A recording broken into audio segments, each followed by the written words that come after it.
ബംഗ്ലാദേശിനെ സംബന്ധിച്ചിടത്തോളം ചരിത്രപ്രധാനമായ ദിനമാണ് ഫെബ്രുവരി 12. 2024 ജൂലൈ ഓഗസ്റ്റ് മാസങ്ങളിലുണ്ടായ പ്രക്ഷോഭത്തിനൊടുവിൽ പ്രധാനമന്ത്രി ഷെയ്ഖ് ഹസീന പുറത്താക്കപ്പെട്ട ശേഷം രാജ്യം ആദ്യമായി ഒരു പുതിയ സർക്കാരിനെ തിരഞ്ഞെടുക്കാൻ വോട്ട് ചെയ്യുന്നു. ഇത് കേവലം ഭരണമാറ്റത്തിനായുള്ള വോട്ടെടുപ്പ് മാത്രമല്ല, ഭരണഘടനയിൽ വലിയ മാറ്റങ്ങൾ നിർദ്ദേശിക്കുന്ന ജൂലൈ ചാർട്ടർ എന്ന റഫറൻഡം കൂടിയാണ്. താരിഖ് റഹ്മാന്റെ നേതൃത്വത്തിലുള്ള ബംഗ്ലാദേശ് നാഷണലിസ്റ്റ് പാർട്ടിയാണ് മത്സരത്തിൽ മുൻപന്തിയിലുള്ളതെന്ന് കരുതപ്പെട്ടിരുന്നതെങ്കിലും ഷഫീഖുർ റഹ്മാൻ നയിക്കുന്ന ജമാഅത്തെ ഇസ്ലാമി വലിയ സർപ്രൈസുകൾ ഒരുക്കിയേക്കുമെന്ന് രാഷ്ട്രീയ നിരീക്ഷകർ കരുതുന്നു. BNP 250-ലധികം സീറ്റുകൾ നേടി വലിയ വിജയം കൈവരിക്കുമെന്നായിരുന്നു ആദ്യകാല വിലയിരുത്തലുകൾ. എന്നാൽ ഏറ്റവും പുതിയ സർവേകൾ BNPയും ജമാഅത്തും തമ്മിൽ ഇഞ്ചോടിഞ്ച് പോരാട്ടമാണ് പ്രവചിക്കുന്നത്.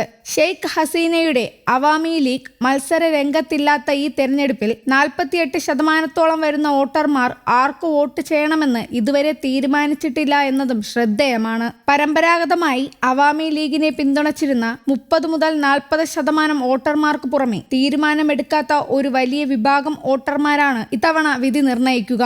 വിവിധ സർവേകൾ പ്രകാരം 48.5% വോട്ടർമാർ തങ്ങൾ ആരെ പിന്തുണയ്ക്കുമെന്ന് വ്യക്തമാക്കിയിട്ടില്ല. പ്രധാന പാർട്ടികളായ BNPയും ജമാഅത്തും ഈ വിഭാഗത്തെ തങ്ങളുടെ പാളയത്തിലെത്തിക്കാൻ വലിയ ശ്രമങ്ങളാണ് നടത്തുന്നത്. അവാമി ലീഗ് സ്ഥാനാർത്ഥികളില്ലാത്ത സാഹചര്യത്തിൽ ആ വോട്ടുകൾ എങ്ങോട്ട് പോകുന്നു എന്നത് നിർണായകമാകും. ചെറിയ വോട്ടർമാരുള്ള ബംഗ്ലാദേശിലെ ഓരോ മണ്ഡലത്തിലും ഏതാനും 1000 വോട്ടുകളുടെ വ്യത്യാസം പോലും വലിയ വിജയപരാജയങ്ങൾക്ക് കാരണമാകും. ജനങ്ങളിൽ വോട്ട് ചെയ്യാനുള്ള ആവേശം പ്രകടമാണെങ്കിലും കുറഞ്ഞ പോളിംഗ് ശതമാനം ജമാഅത്തെ ഇസ്ലാമിക്കിന് ഗുണകരമായേക്കാമെന്നാണ് വിലയിരുത്തൽ. BNPക്ക് ഭൂരിപക്ഷം ലഭിക്കണമെങ്കിൽ 65 മുതൽ 68% പോളിംഗ് ആവശ്യമാണ്. എന്നാൽ പോളിംഗ് 50 മുതൽ 58% താഴുകയാണെങ്കിൽ അത് ജമാഅത്തിന്റെ നേതൃത്വത്തിലുള്ള സഖ്യത്തിന് മേൽക്കൈ നൽകും. കേഡർ അധിഷ്ഠിത പാർട്ടിയായ ജമാഅത്തിന് തങ്ങളുടെ വോട്ടർമാരെ ബൂത്തിലെത്തിക്കാൻ കൃത്യമായ സംവിധാനങ്ങളുണ്ട്. എന്നാൽ അവാമി ലീഗിന്റെ വോട്ട് ബഹിഷ്കരണ ആഹ്വാനവും വോട്ടെടുപ്പ് നടപടികളിലെ കാലതാമസവും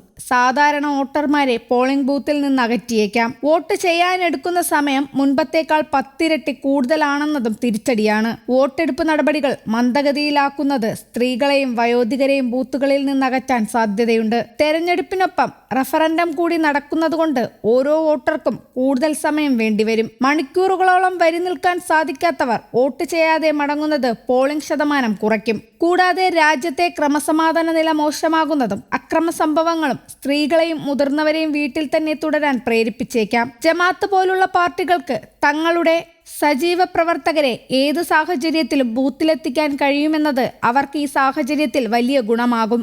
എന്നാൽ വോട്ടെടുപ്പ് ആരംഭിച്ചതിന് പിന്നാലെ തലസ്ഥാനമായ ധാക്കയിലെ പോളിംഗ് ബൂത്തുകൾക്ക് പുറത്ത് വലിയ തിരക്കാണ് അനുഭവപ്പെടുന്നത്. ഇന്ന് വൈകുന്നേരം വോട്ടെണ്ണി തുടങ്ങും. വെള്ളിയാഴ്ച പുലർച്ചെയോടെ ഫലം വ്യക്തമാകും. വോട്ടെടുപ്പിനൊപ്പം തന്നെ ഹിതപരിശോധനയും നടക്കുന്നുണ്ട്. സുതാര്യത ഉറപ്പാക്കാൻ പോളിംഗ് കേന്ദ്രങ്ങളിൽ ഡ്രോണുകളും ബോഡി ക്യാമറകളും ഉപയോഗിക്കുന്നുണ്ട്. 10 ലക്ഷത്തോളം സുരക്ഷാ ഉദ്യോഗസ്ഥരെയും 1 ലക്ഷം സൈനികരെയും വിന്യസിച്ചിട്ടുണ്ട്. പാകിസ്ഥാൻ, ചൈന, ഭൂട്ടാൻ തുടങ്ങിയ രാജ്യങ്ങൾ നിരീക്ഷകരെ അയച്ചിട്ടുണ്ടെങ്കിലും ഇന്ത്യ ഇത്തവണ തിരഞ്ഞെടുപ്പ് നിരീക്ഷകരെ അയച്ചില്ല.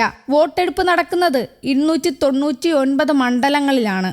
ഇടക്കാല സർക്കാരിനു ശേഷം ജനാധിപത്യ രീതിയിൽ തിരഞ്ഞെടുക്കപ്പെട്ട ഒരു സർക്കാർ വരുന്നത് ബംഗ്ലാദേശുമായുള്ള ബന്ധത്തിലും വിദേശ നയത്തിലും മാറ്റങ്ങൾ വരുത്തുമോ എന്നാണ് ഇന്ത്യ ഉറ്റുനോക്കുന്നത്. അതേസമയം വോട്ടെടുപ്പ് പുരോഗമിക്കുന്നതിനിടെ രാജ്യത്ത് വീണ്ടും ന്യൂനപക്ഷ വിഭാഗത്തിന് നേരെ അതിക്രമം. മൗലവി ബസാർ ജില്ലയിൽ 28 വയസ്സുള്ള ഹിന്ദു യുവാവിനെ കൊല്ലപ്പെട്ട നിലയിൽ കണ്ടെത്തി. കൈകാലുകൾ കെട്ടിയിട്ട നിലയിൽ ക്രൂരമായ മുറിവുകളോടെയാണ് മൃതദേഹം കണ്ടെത്തിയത്. തിരഞ്ഞെടുപ്പ് വേളയിൽ ന്യൂനപക്ഷങ്ങളുടെ സുരക്ഷയെ സംബന്ധിച്ച് വലിയ ആശങ്കയാണ് ഈ സംഭവം ഉയർത്തുന്നത്. News desk, Kerala Kaumudi.